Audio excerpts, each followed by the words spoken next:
రీసెంట్‌గా ప్రశాంత్ కిషోర్ అండ్ చంద్రబాబు గారు ఇద్దరు కూడా భేటీ కావడం జరిగింది.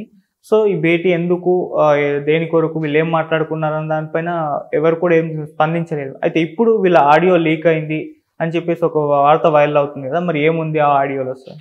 ప్రధానంగా మామూలుగా అయితే ఆయన ఎప్పుడో అస్త్ర సన్యాసం చేశాడు.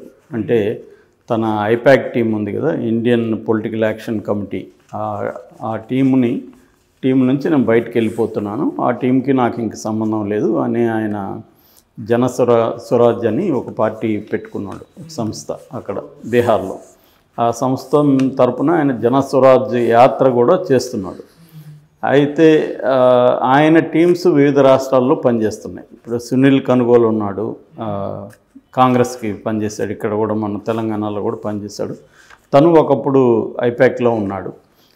అట్లాగే రిషి రాజ్ సింగ్ ఉన్నాడు, తను వచ్చి ఇప్పుడు జగన్తో పనిచేస్తున్నాడు.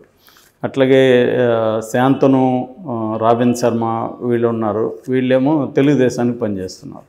అలాగే డిఫరెంట్ టీమ్స్ డిఫరెంట్ స్టేట్స్లో పనిచేస్తున్నాయి. ఈయన ఆ టీమ్స్కి నాకు సంబంధం లేదని ప్రకటించాడు. ఆయన సొంతంగా బయలుదేరాడు. ఆయన లక్ష్యం బేసిక్గా బీజేపీని ఓడించడమే నా లక్ష్యం అని కూడా ఆయన ప్రధానంగా చెప్పాడు. అయితే 2024లో సాధ్యం కాదు, ఎందుకంటే ఇండియా కూటమిలో ఉన్న ఈ ప్లేయర్స్తో అయితే సాధ్యం కాదు, ప్లేయర్స్ని మార్చాలని కూడా ఆయన స్టేట్మెంట్ ఇచ్చాడు. సో ఈ నేపథ్యంలో సడన్గా అతను చంద్రబాబును కలిసినప్పుడు ఏం మాట్లాడుకున్నారు అనేది ఒక లీక్ అయిందని చెప్తున్నారు ఆడియో. కానీ ఆ ఆడియోను ఎవరు బయట పెట్టలే, కానీ అందులో ఏముందో రాస్తున్నారు చాలామంది. అది మరి ఊహాగానాలా లేకపోతే ఏందనేది చూస్తే అందులో ప్రధానంగా ఏముందంటే అభ్యర్థుల్ని త్వరగా ప్రకటించాలి. రెండోది, మొన్న 23 మందికి ఇచ్చారు, అందులో 4 వెళ్ళిపోయారు, 19 మంది. ఆ 19 మందికి ఈసారి టికెట్లు ఇవ్వకండి, కొత్త వాళ్ళని పెట్టండి అనేది ఒక సజెషన్ అని చెప్తున్నారు, అతను ఇచ్చిన సజెషను.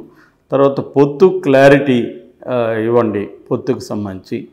ఇంకా ఇప్పుడు ఏంటంటే మీ ఇద్దరి పొత్తులు కూడా జనసేన తెలుగుదేశం కులాల పొత్తులు అన్నట్టుగానే ప్రచారం జరుగుతుంది. దాన్ని మార్చాలి, మీరు కులాలని తీసుకురాకండి.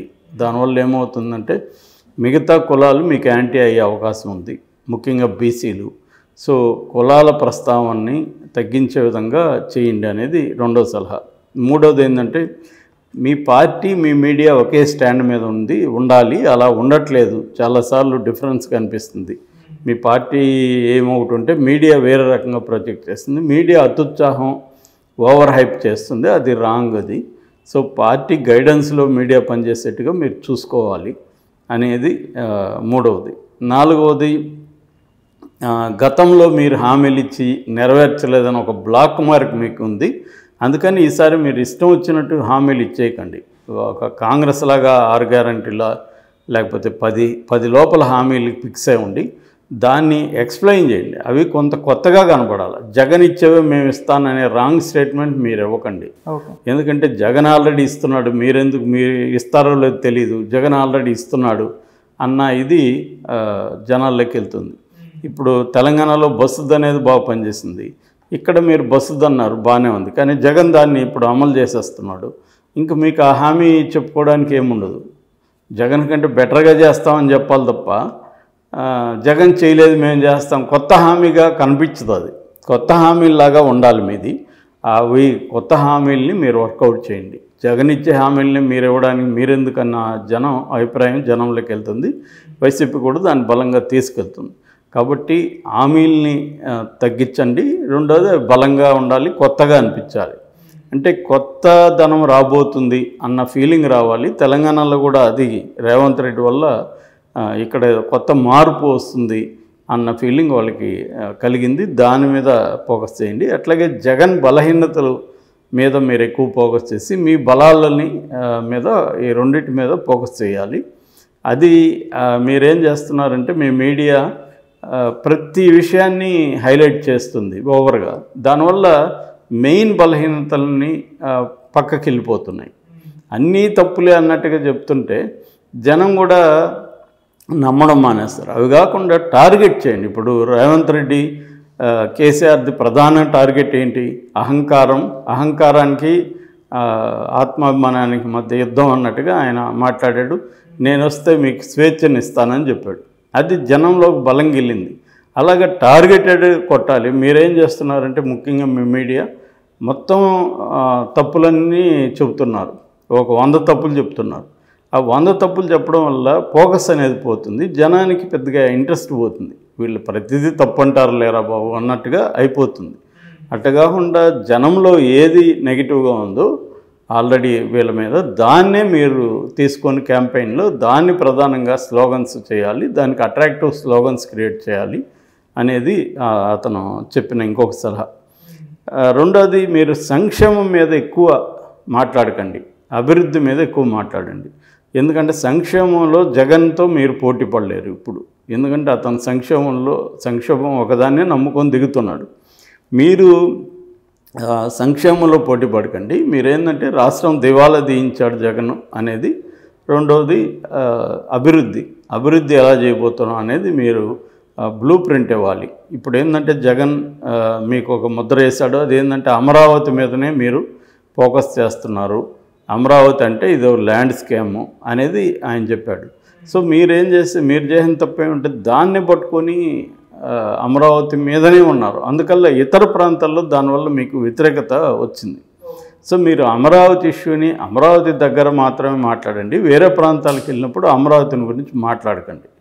అక్కడ మీరు మాట్లాడాల్సింది ఆ ప్రాంతాలని మీరు అభివృద్ధి చేయడానికి మీ దగ్గర ఉన్న బ్లూ ప్రింట్ ఏంటి, మీరు ఏం చేయబోతున్నారు అనేది ప్రధానంగా ఫోకస్ చేయండి అనే సలహాలు ఇచ్చినారని చెప్తున్నారు. ఇది నిజానికి ఇవేగానే అతను ఇచ్చుంటే ఇవి బెటర్గానే ఉన్నాయి. దీంట్లో ఏమీ తప్పు పట్టాల్సిన అవసరం లేదు. ఇవన్నీ చంద్రబాబుకు తెలియదని కాదు. బట్ ఇప్పుడు ఏమవుతుందంటే సబ్జెక్టివ్ అండ్ ఆబ్జెక్టివ్ థింకింగ్ అంటాం. మన సమస్యలో ఉన్నప్పుడు మనం ఎంత తెలివిగల వాళ్ళైనా మనకు సమస్య వచ్చినప్పుడు మనం ఏంటంటే దాన్ని ఆబ్జెక్టివ్గా థింక్ చేయం. అంటే ఒక సమస్యకి దూరంగా జరిగి థింక్ చేస్తే నీకు వేరే రకంగా నీకు సమస్య కనబడుతుంది. సమస్యలో నువ్వు ఇన్వాల్వ్ అయి ఉంటే నీకు ఆ సమస్య వేరే రకంగా కనిపిస్తుంది ఎప్పుడైనా. అందుకని కన్సల్టెంట్ని వీళ్ళందరినీ ఎందుకు పెట్టుకుంటారంటే వీళ్ళకంటే వాళ్ళు తెలివైన వాళ్ళని కాదు. చంద్రబాబు 40 ఏళ్ళ రాజకీయ అనుభవం, ఆయనకి 14 ఏళ్ళు అధికారంలో 14 ఏళ్ళు ప్రతిపక్షంలో ఉన్న వ్యక్తి ఆయనకంటే ఇతనేమో తెలివైనోడని కాదు. కానీ ఒక ఆబ్జెక్టివ్గా అతను చూడగలడు. అతను అనేక పార్టీలని గెలిపించాడు. దాదాపు 9 ఎన్నికల్లో అతను కన్సల్టెంట్గా ఉంటే 8 ఒకే ఒక ఉత్తరప్రదేశ్, కొద్దిగా చెప్పాలంటే గోవాలో తృణమూల్కి ఆయన కన్సల్టెంట్గా ఉంటే గోవాలో తృణమూల్ రాలేదు. ఉత్తరప్రదేశ్లో కాంగ్రెస్కి ఆయన కన్సల్టెంట్గా ఉన్నప్పుడు ఓన్లీ 7 సీట్లే కాంగ్రెస్కి వచ్చింది. మిగతా అన్నీ ఫస్ట్ గుజరాత్లో బీజేపీ, తర్వాత దేశంలో బీజేపీ, తర్వాత పంజాబ్లో కాంగ్రెస్, తర్వాత ఢిల్లీలో ఆపు, బీహార్లో నితీష్, మన ఆంధ్రప్రదేశ్లో జగన్, తర్వాత వెస్ట్ బెంగాల్లో మమత, తమిళనాడులో స్టాలిన్, వీళ్ళందరినీ అతను గెలిపించగలిగాడు. అంటే గెలిపించగలిగాడంటే వాళ్ళు ఒక రకంగా గెలిచే పరిస్థితిలో ఉన్నప్పుడే ఇతను తీసుకున్నాడు. మామూలుగా అతను చాలాసార్లు చెప్పాడు కూడా, వేరే ఎవరంటే వాళ్ళు వచ్చి నన్ను కన్సల్టెంట్ ఉండమంటే నేను సెలెక్ట్ చేసుకుంటా ఎవరితో పనిచేయాలనేది అన్నాడు. అంటే అతను ఆల్రెడీ చూసి గెలుస్తుంది అనుకుంటేనే వాళ్ళతో కన్సల్టెంట్గా ఉంటాడు అన్న ఇది అతనికి ఉంది. ఎందుకంటే గెలిపించాలనుకున్నప్పుడు గెలిచే పరిస్థితి కూడా ఆబ్జెక్టివ్ కండిషన్ కూడా ఉండాలి. ఎవరైనా అతనేమి మాయగాడు మంత్రగాడు కాదు కదా వచ్చి గెలిపించేసేదానికి ఎవరినంటే వాళ్ళని. సో ఇప్పుడు వచ్చి ఇక్కడ ఆంధ్రప్రదేశ్లో కాంగ్రెస్ని గెలిపించమంటే అతను గెలిపించగలడా, బీజేపీని గెలిపించగలడా? గెలిపించలేడు. ముందు అసలు ఆబ్జెక్టివ్గా ఆ పార్టీకి అక్కడ బలం ఉంటే దాన్ని ఎక్కడైనా చిన్న ఎడ్జి దాన్ని కొద్దిగా పెంచగలడు. రెండోది ఒక సిస్టమేటిక్గా సైంటిఫిక్గా క్యాంపెయిన్ ఎలా చేయాలి, ఎటువంటి వ్యూహాలు అనుసరించాలి, ప్రత్యర్థుల బలాన్ని ఎలా ప్రొజెక్ట్ చేయాలి, ఏ అంశాలను హైలైట్ చేయాలి, ఇటువంటి ఒక స్ట్రాటజీ ఇవ్వగలడు. ఎందుకంటే అతని టీం కూడా అందరూ కూడా దేశంలోనే prestigious institutes, IIMs, IITs, business management schools, వీటిలో నుంచి అతను సెలెక్ట్ చేసుకుంటాడు బెస్ట్ మైండ్స్ని. ఎందుకంటే వాళ్ళు వెరీ సైంటిఫిక్గా అప్రోచ్ ఉంటుంది. రెండోది ఏ పార్టీకి వాళ్ళు అభిమానులుగా ఉండకూడదు అనేది నెంబర్ 1 రూల్ ఆయన దాంట్లో చేరాలంటే. అప్పుడే వాళ్ళు ఏ పార్టీకైనా పనిచేయగలుగుతారు.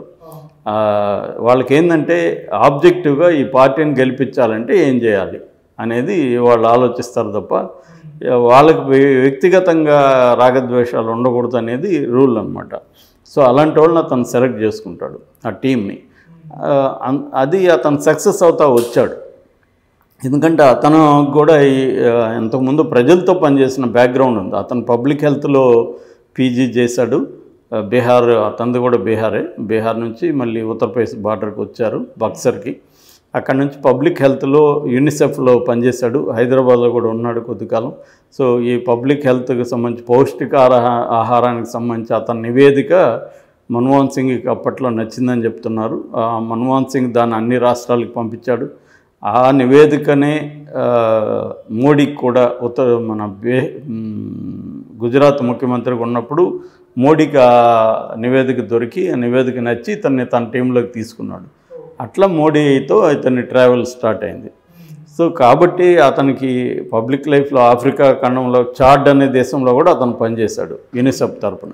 అంటే ప్రజల ఇష్యూస్తో, పబ్లిక్ ఇష్యూస్తో పనిచేయడం అనేది అతనికి ఎప్పటి నుంచో అనుభవం ఉంది. దాని తర్వాత గుజరాత్లో తన భావాల్ని, ఐడియాస్ని ఇంప్లిమెంట్ చేయగలిగాడు. తర్వాత దేశంలో చేశాడు. దేశంలో చేసినప్పుడు ఒక మోడీ అనే వ్యక్తిని ఎలాగా ప్రొజెక్ట్ చేయాలి, ఒక హీరోగా, ఒక సేవియర్గా, దేశాన్ని కాపాడబోయే ఒక సేవియర్గా ఎలా ప్రొజెక్ట్ చేయాలి, అట్లాగే కాంగ్రెస్ని ఎలా బదనాం చేయాలి, ఇవన్నీ కేవలం ప్రజల్లో డైరెక్ట్గా కాకుండా మీడియా ద్వారా, ముఖ్యంగా సోషల్ మీడియాని ఎఫెక్టివ్గా అతను ఉపయోగించుకున్నట్టు మనకు అర్థమవుతుంది. సో అలాంటి అనుభవం అతనికి ఉంది కాబట్టి అతను సహాయం చేయగలడు అంతే, అంతేగాని లేని దాన్ని క్రియేట్ చేయలేడు.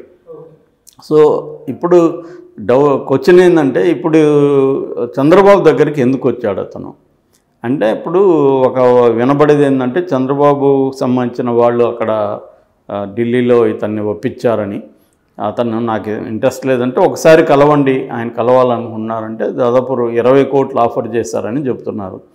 సో 20 కోట్లు తీసుకొని అతను ప్రత్యేక ఫ్లైట్లో రప్పించారు. ఇక్కడ చంద్రబాబుకి ఆల్రెడీ ఆయన తన టీమే కాబట్టి, ఒకప్పుడు తన దగ్గర పనిచేసిన రాబిల్ శర్మ, శాంతను వీళ్ళే ఉన్నారు కాబట్టి వాళ్ళ ద్వారా మొత్తం నివేదికలు అంతా తెప్పించుకొని వీళ్ళు కూడా ఆయనకి ప్రజెంటేషన్లు ఇచ్చారు డిఫరెంట్ ఆస్పెక్ట్స్ మీద. అవన్నీ చూసి తను ఒక ప్రజెంటేషన్ తీసుకొని వచ్చి చంద్రబాబుకి చెప్పేసి వెళ్ళాడు. సో నేను రెగ్యులర్ కన్సల్టెంట్గా అయితే నేను పనిచేయలేను, మంత్లీ వన్స్ కాకపోతే మీకు ఇలాగ నేను దీనంతా ప్రాసెస్ చేసి ఒక ఐడియా ఇచ్చేసి పోగలను, దాన్ని ఇంప్లిమెంటేషన్ ఈ టీం చేస్తుంటారు, అంతవరకు నాకు సేమ్ ఫీజు నేను తీసుకుంటానని చెప్పినట్టుగా అర్థమవుతుంది. చంద్రబాబు కూడా ఎంతో కొంత ఉపయోగపడతాడు కదా మనకి అన్నట్టుగా ఆయన ఆలోచిస్తున్నట్టుగా తెలుస్తాం.